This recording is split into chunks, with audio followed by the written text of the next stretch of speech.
सो hey guys, स्वागत है आप सबका एक बार फिर से स्टडी टुगेदर लर्न बेटर के प्लेटफॉर्म पर। मैं रुपेश सिंह आप सब के लिए यहाँ पर नेशनलिज्म इन इंडिया इसका पार्ट 3 लेकर आया हूँ, जिसमें हम दो तो पार्ट देख चुके हैं। जिसमें पहले हम देखे थे वर्ल्ड वॉर के बारे में, फिर खिलाफत मूवमेंट, फिर उसके बाद हम देखे अभी देखेंगे यहाँ पर खिलाफत मूवमेंट और नॉन कोऑपरेशन मूवमेंट को जो साथ में लॉन्च किया गया था, उसके कारण क्या क्या लोगों में चेंज आया। ठीक है, तो उसी चीज को अभी हम यहाँ पर समझने वाले हैं इस पार्ट में। ठीक है, तो चलिए अभी हम शुरुआत करते हैं हमारा चैप्टर का। तो देखिए, जैसे मैं आपको बताया ये पार्ट 3 होने वाला है। एक सेकेंड रुक जाएंगे बस।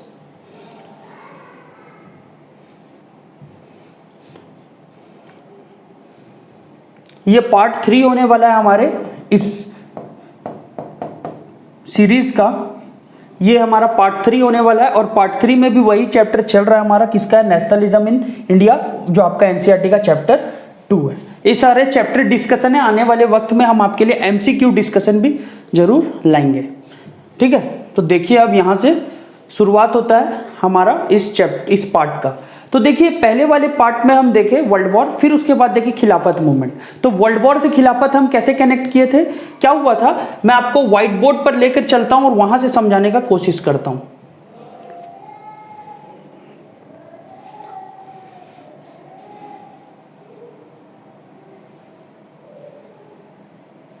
पॉज करेंगे भैया।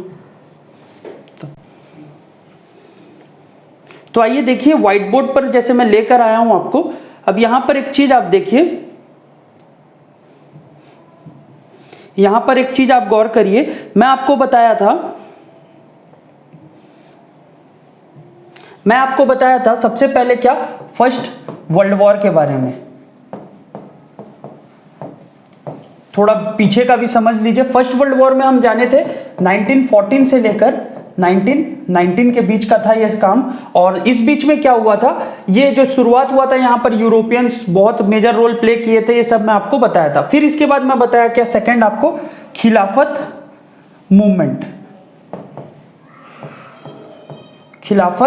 मूवमेंट।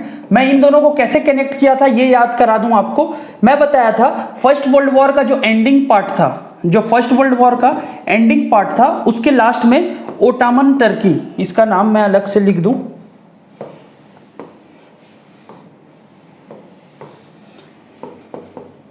ओटोमन टर्की जो है आपका, सॉरी ओटोमन एम्पायर, जो टर्की में स्थित एम्पायर था।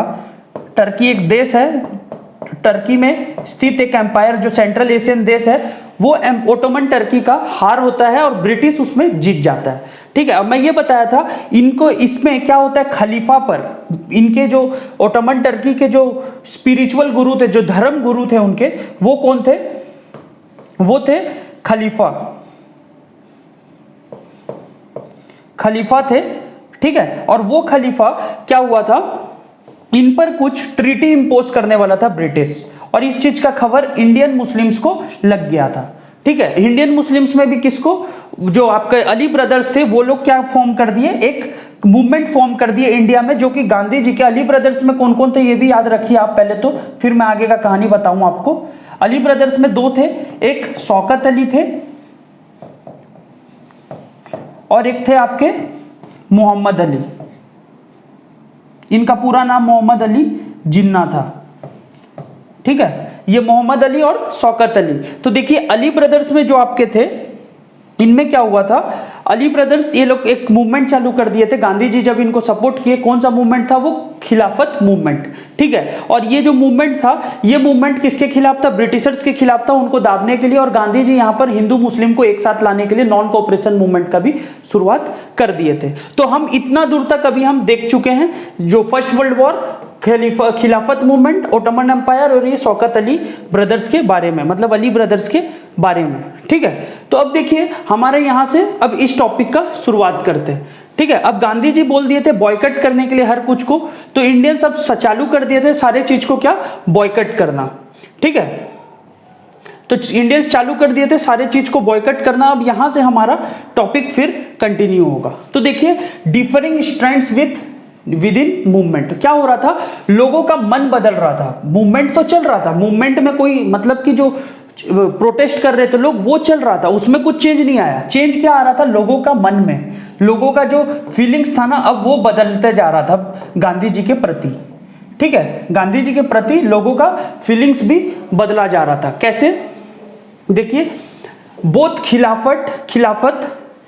खिलाफत and non cooperation movement began in January 1921। तो देखिए दोनों मूवमेंट का शुरुआत अच्छे से कब हुआ था, वो दोनों मूवमेंट का शुरुआत हुआ था जनवरी 1921 में, एक साथ दोनों जब थे, वो खिलाफत मूवमेंट और नॉन कोऑपरेशन मूवमेंट जनवरी 1921 में। ऐसे तो खिलाफत मूवमेंट का शुरुआत आप पढ़े हैं 1919 और इसका नॉन कोऑपरेशन मूवमेंट का पढ़ेंगे आप 1920, लेकिन एक साथ दोनों कब एक्टिव थे, जनवरी 21 में, दोनों एक साथ चल रहे थे। ठीक है, तो अब देखिए इसमें क्या हुआ, खिलाफत मूवमेंट के दोनों एक साथ थे। अब उसके बाद क्या हुआ, पढ़ सुनिए, peoples from all corner of country participated in the movement. देश के हर कोने से लोग क्या किए, पार्टिसिपेट किए इस मूवमेंट में, इस आंदोलन में। ठीक है, इतना तो समझ आ रहा होगा आपको। अब क्या हुआ, देखिए टाउन्स में कुछ अलग हमको देखने को मिला, फिर गांव में कुछ अलग, अलग अलग स्टेट्स के अलग अलग सिनेरियोज होते जा रहे थे। ठीक है, तो देखिए टाउन का सबसे पहली बार आपका किया एनसीईआरटी बात, उसके बारे में पढ़ते हैं। Students and teachers left the government school. तो टाउन में क्या हुआ, गांधी जी जिस तरह बोले थे स्टूडेंट्स स्कूल छोड़ दें, सरकारी स्कूल, और जो टीचर्स हैं वो भी सरकारी स्कूल छोड़ दें, तो लोग छोड़ दिए सरकारी स्कूल गांधी जी के कहने पे। टाउन में भी ये देखने को मिला। ठीक है, lawyers left the courts. Gandhi ji बोले कोर्ट छोड़ दो, लॉयर्स कोर्ट छोड़ दिए। ठीक है, foreign goods boycotted and traders refuse to trade in foreign goods. Gandhi ji बोले कि फॉरेन गुड्स मतलब जो ब्रिटिश के द्वारा बनाया गया सामान है वो सबको यूज करना बंद कर दो, तो लोग बंद कर दिए। उस पे जो पैसा कमाते थे वो लोगों, ट्रेडर्स जो थे वो लोगों ने भी अपना काम बंद कर दिए। तो ये सारा चीज गांधी जी के कहने पर बंद होते जा रहा था। लिक्विड शॉप्स वेयर ब्लॉक्ड, जो शराब के दुकान थे वो सबका रास्ता को ब्लॉक कर दिया गया था। ठीक है, council elections were boycotted in province of Madras. Madras में काउंसिल इलेक्शन होने का था। मद्रास बोलने के प्रेजेंट डे चेन्नई। ठीक है, मद्रास का मतलब है present day Chennai, present day Chennai. तो जो है आपका चेन्नई, उसका वहां का इलेक्शन को बॉयकट कर दिए गांधी जी के कहने पे। इतना कुछ करने के बाद भी क्या आपको लगता है मूवमेंट होगा सक्सेसफुल? नहीं हो पाता है मूवमेंट सक्सेसफुल। क्यों? क्योंकि इनका मतलब, गांधी जी का मतलब था कि पूरा देश को फ्री कराना, लेकिन इनका मतलब क्या था? बस अपने आप को बचाना। लोगों का क्या सोचना था? गांधी जी बोले तो मैं बच जाऊंगा, गांधी जी बोले तो वो बच जाएगा। ठीक है, तो इनका मतलब ये था। इस कारण क्या हो रहा था, ये लोगों ने एक जैसा नहीं सोच रहे थे, सब अपने फायदा के लिए सोच रहे थे। ये मैं कहना चाह रहा हूं।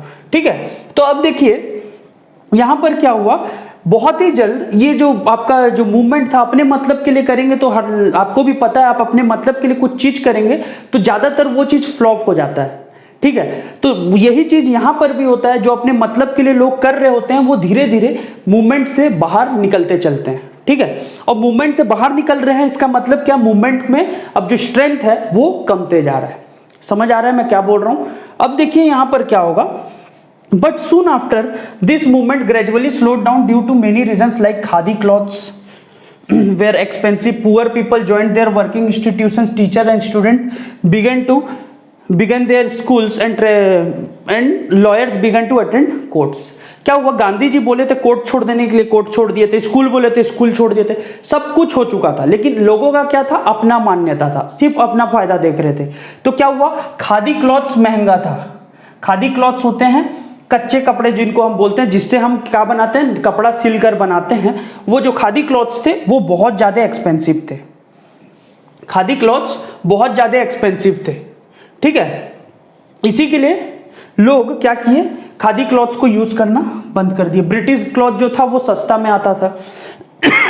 Sorry, poor people joined their working institutions. अब मान लीजिए लोग गरीब हैं, पैसा तो ऐसे ही खाने को होता नहीं है उनके पास, तो वो लोग मूवमेंट में क्या पार्टिसिपेट करेंगे? तो वो लोग क्या किए, मूवमेंट को छोड़ दिए और जाकर कहाँ काम करने लगे, अपने वर्किंग इंस्टीट्यूशन में। जो उनसे फैक्ट्री में काम करते थे वहीं चले गए, जहाँ ब्रिटिश का नौकरी करते थे ब्रिटिश का नौकरी करने लगे, मतलब वापस हो गए अपने नौकरी पर। ठीक है, टीचर भी यही किए, स्टूडेंट भी यही किए। टीचर स्टूडेंट कितने दिन स्कूल से दूर रहेंगे? टीचर का काम है पढ़ाना, स्टूडेंट का काम है पढ़ना। ठीक है। तो उसी तरह वो लोगों भी स्कूल जा करके ज्वाइन कर लेते हैं। और लॉयर्स का काम है कोर्ट अटेंड करना, लॉयर्स भी चले गए कोर्ट अटेंड करने। मतलब कि क्या हुआ, मूवमेंट का अब जो स्पीड था, मतलब जो स्ट्रेंथ था, वो लगातार कमते जा रहा था। तो जो अलग अलग सेक्शन के लोग थे अपने अपने काम में वापस हो रहे थे।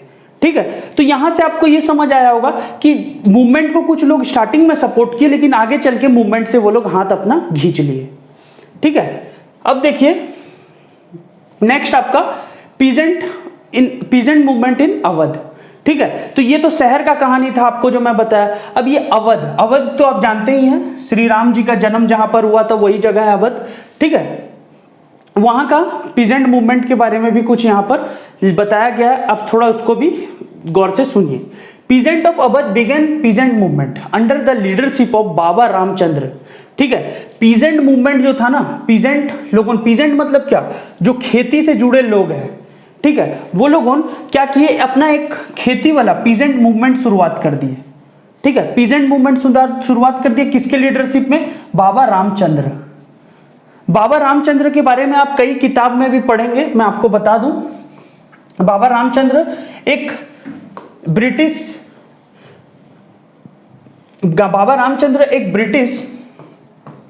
लेबर थे। ब्रिटिश जिनको कहां भेजा था, ये याद रखिएगा, इनके बारे में आपसे क्वेश्चन जरूर पूछेगा। ब्रिटिश इनको फिजी भेजा था। फिजी एक कंट्री है, आपको पता होगा, ऑस्ट्रेलिया में, और वहां पर ब्रिटिश के लिए ये नौकर का काम कर रहे थे। ठीक है, ब्रिटिश क्या करता था, पूरा दुनिया में फैला हुआ था, उसको नौकर का दरकार रहता था, तो इंडिया से भी लेकर के वो जाता था लेबर के तौर पर। ठीक है, तो लेबर के तौर पर इनको भी लेके गया था फिजी, ये वहां पर काम किए थे, इसी के लिए वो गुस्सा थे ब्रिटिशर्स पे। और ये मूवमेंट का आगमन भी, मतलब कि शुरुआत भी बाबा रामचंद्र से ही हुआ था। ठीक है, अब देखिए, in this movement peasant demanded for the reduction in tax. Peasant अब डिमांड करने लगे कि जो टैक्स लगता था उनका खेती पर, उसको कम करो। Abolition of labour system. ठीक है, लेबर सिस्टम को एबोलिश करो, मतलब लेबर सिस्टम को पूरा दुनिया से हटाओ। ठीक है, अब देखो फिर उसके बाद क्या हुआ, social boycott of oppressive landlords. जो लैंडलॉर्ड्स ज्यादा पावर दिखाते थे अपना ब्रिटिश के दम पे, उनको भी बॉयकॉट करो, उनको भी नजरअंदाज करो, जो भी काम हो उनसे काम मत करो, उनको भी नजर से अपना हटाओ। ठीक है, तो ये सब कौन चालू किया, बाबा रामचंद्र का पूरा फौज। बोलने का मतलब पीजेंट मूवमेंट के जितने मेंबर्स थे, ये सबका यही मानना था। ठीक है, और क्या हुआ, ऑपरेसिव लैंडलॉर्ड्स के खिलाफ कुछ कुछ नाई और धोबी। नाई किनको कहते हैं आपको पता होगा, बार्बर को।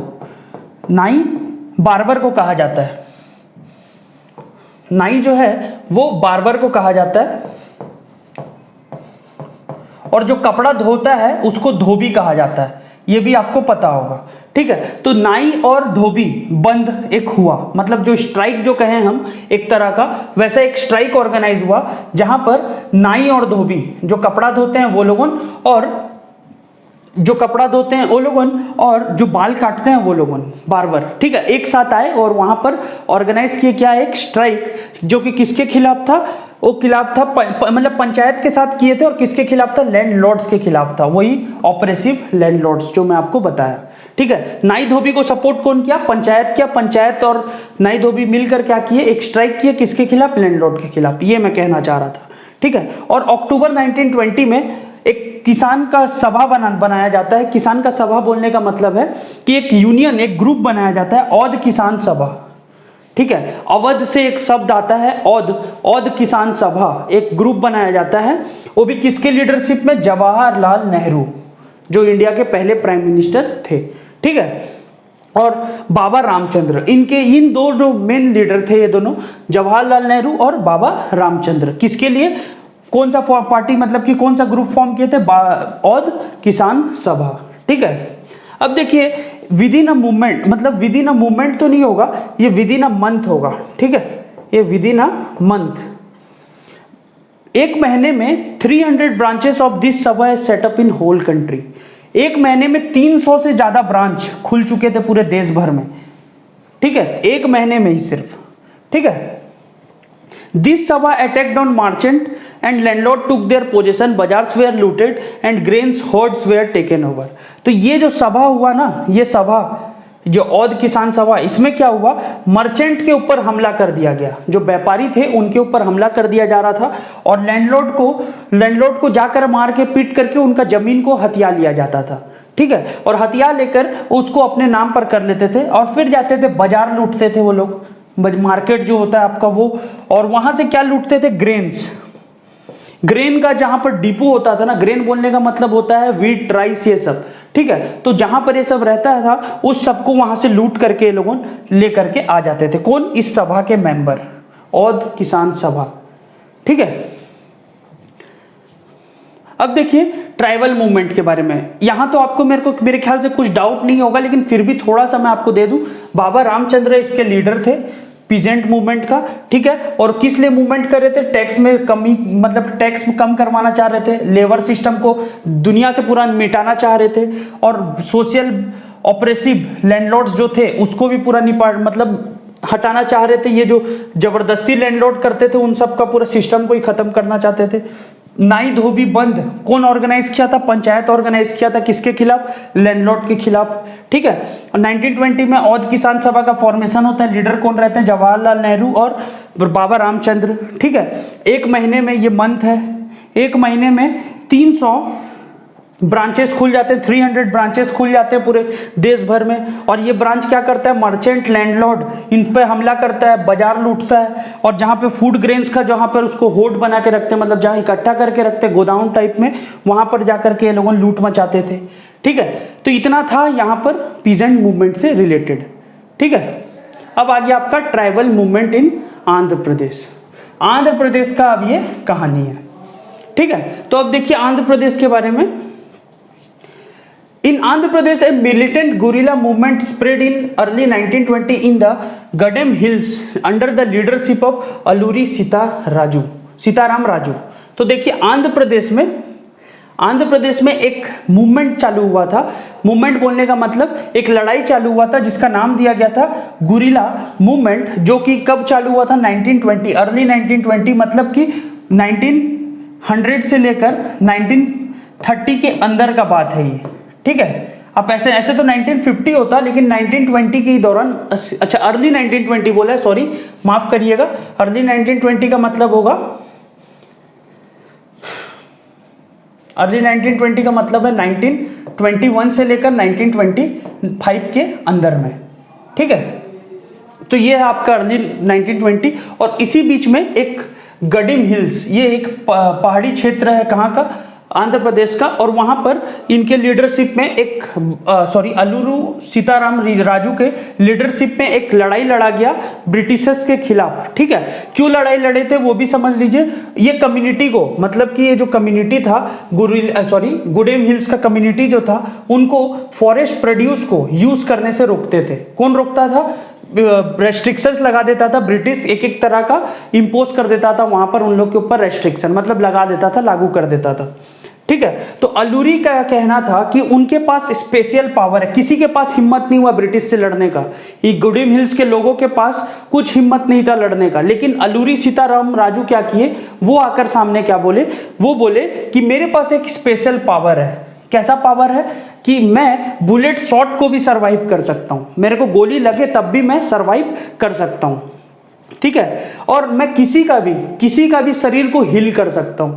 कोई बीमारी आदमी है, किसी को चोट लगा हुआ है, मैं उसको एक चुटकी में ठीक कर सकता हूं। कौन कहता था? अल्लूरी सीताराम राजू, ठीक है। और फ्यूचर के बारे में मैं बता सकता हूं, ठीक है। ये कौन क्लेम करता था? अल्लूरी सीताराम राजू, ठीक है। इनको अल्लूरी ही कहेंगे अभी हम, फिलहाल इतना लंबा नाम लेना मुश्किल है, ठीक है। तो देखिए अल्लूरी जो थे, मैं आपको फिर बता रहा हूँ, स्पेशल पावर क्लेम करते थे, बुलेट शॉट को सरवाइव कर सकते थे, किसी को भी हिल कर सकते थे, मतलब ठीक कर सकते थे, और फ्यूचर के बारे में कुछ भी प्रेडिक्ट कर सकते थे। तो ये सब आज के दौरान कोई बात करे तो हम बोलते हैं उसको पागल, लेकिन अभी उस टाइम के लोग इन पर भरोसा कर बैठे थे, और इन्हीं का ही नाम पर ये लोगों लड़ने चले गए। किससे? ब्रिटिशर से। वो भी कैसा? गुरिल्ला वॉरफेयर, जंगलों में छुप छुप कर लड़ने वाला तरीका, ठीक है। तो ये क्या किए? अल्लूरी डिसाइड किए स्वराज वायलेंटली लेंगे। गांधी जी का मानना क्या था?